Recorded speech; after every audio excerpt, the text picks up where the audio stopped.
And now our next speaker is Thana Rajapakse.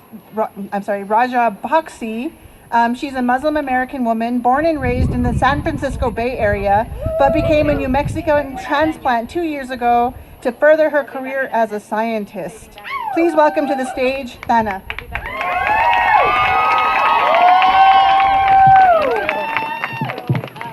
Thank you. I feel so honored to be here. I want you guys to give it up for yourselves and the organizers for this amazing event. Assalamu alaikum. My name is Thana Rajapakse, and I am a child of hardworking immigrants living on stolen land. I would like you to question the narratives that are presented to us.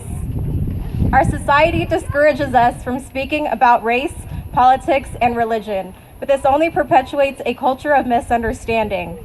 Everyone has a bias towards something based on our personal experience or pop culture. Acting on these biases does not, Acting on these biases without any personal pushback is an issue. We need to play an active role in first identifying our biases and then challenging them. My ethnic heritage reigns from Yemen and Sri Lanka, and for those of you that cannot see me, I have a chocolate-colored complexion.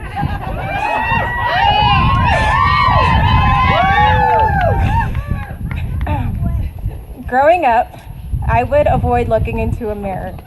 I would only play with white dolls, and I would wish that I had blue contacts. This resulted from subliminal messages that formed into an internal belief that all things brown were bad and ugly, and all things white were beautiful and superior. One day at the library, my mother handed me a book. There was an African American girl on the cover. And based on what I just told you, I did not want anything to do with it. But if Mama wanted me to read it, I read that book.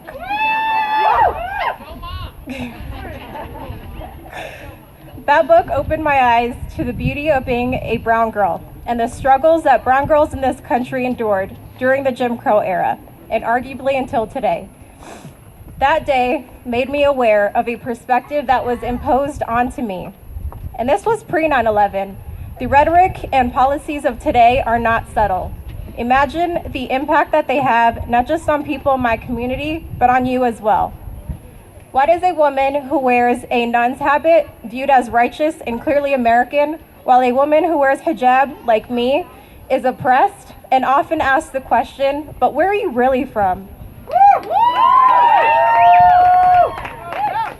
Whose narrative are you perpetuating by taking on such views?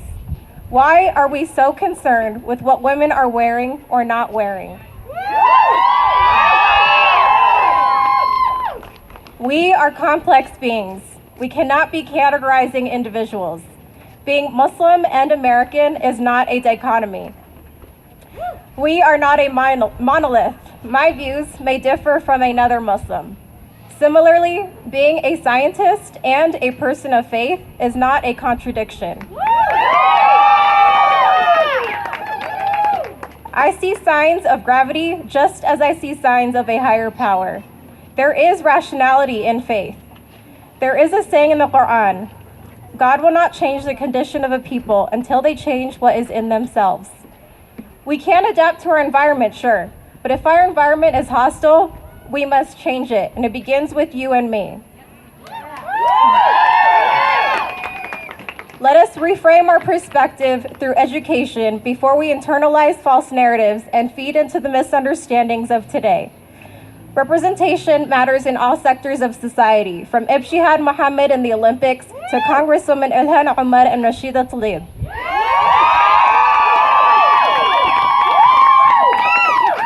These women need your support. Let us commit to learn about the struggles of communities other than our own and have difficult conversations to become better versions of ourselves. Let us continue the legacy of Dr. Martin Luther King Jr. and support the game changers of today. Thank you.